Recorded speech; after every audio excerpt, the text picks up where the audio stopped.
जय हिंद दोस्तों, नमस्कार। आज फिर मैं मिलने के बहाने एक छोटी सी टॉपिक लेकर फिर आपके सामने हाजिर हो गए और अब ये दिनचर्या हमेशा के लिए बनी रहेगी। ये चैप्टर फिलहाल में ऐसे ही आपको मनोरंजन के तौर पर मैंने ले आया, बशर्ते इसमें बहुत चीज़ भी पढ़ानी है। किसी दूसरे दिन ये पूरा एक साथ कंबाइन कर देंगे। आज बस आपसे मिलने के बहाने सोचे कुछ जब मिलने जा रहे हैं तो कुछ लेकर जाएं।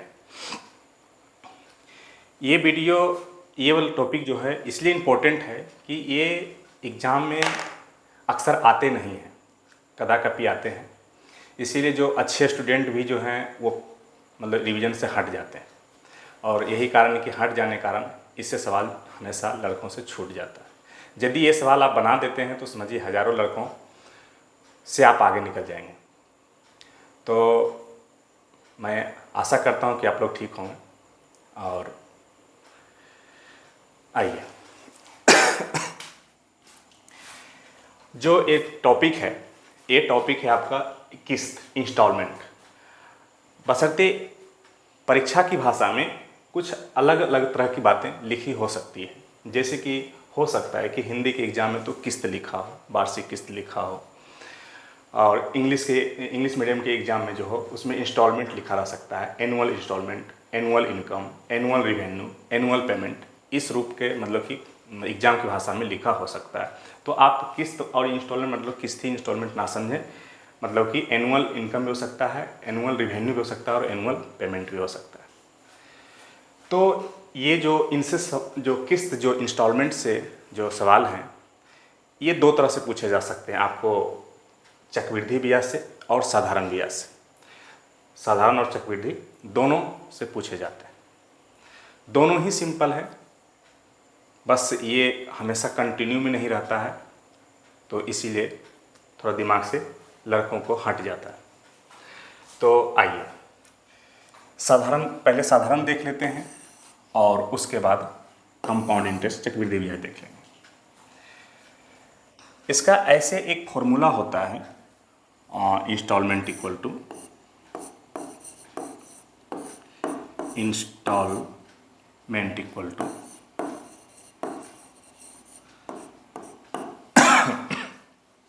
ये होता है ड्यू डेप्ट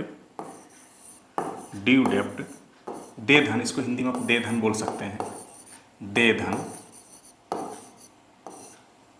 ड्यू डेप्ट इंटू 100 अपॉन बटा 100 इंटू एन। एन एक टाइमिंग है, टाइम को हम डिनोट किए, आप टी भी कर सकते हैं।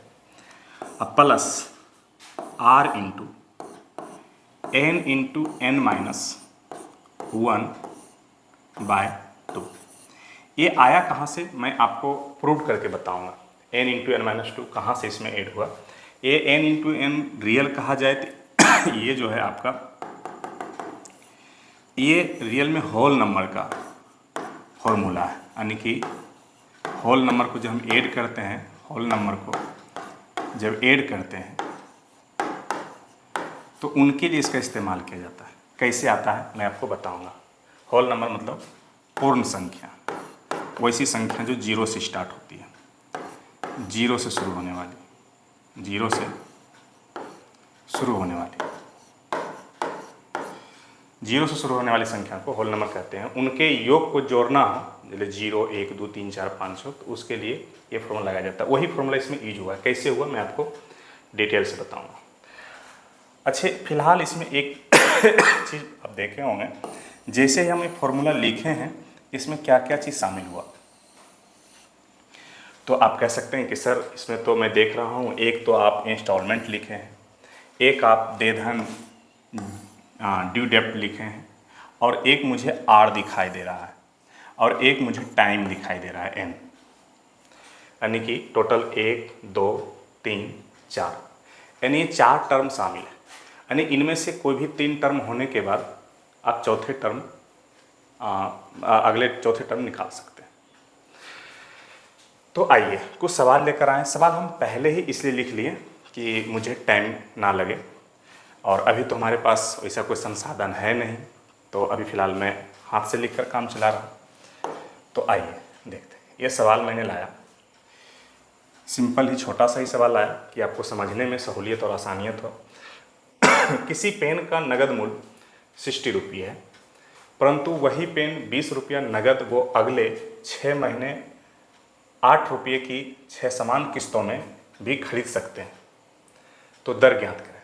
अगर जो इंग्लिश में इसको देखें तो लिखा हुआ है the cash price of a pen is Rs60 but it can also be purchased on a cash down payment of Rs20 and 6 monthly equal installment at the rate of Rs8 per month.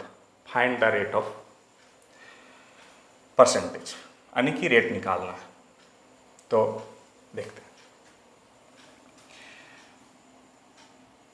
तो इसमें दिया क्या क्या है, अगर जो इतना आप छोड़िए, इसमें दिया क्या क्या है वो सिर्फ आप दिए हुए चीज़ को छांट लें तो चीज़ें आसान हो जाएगी।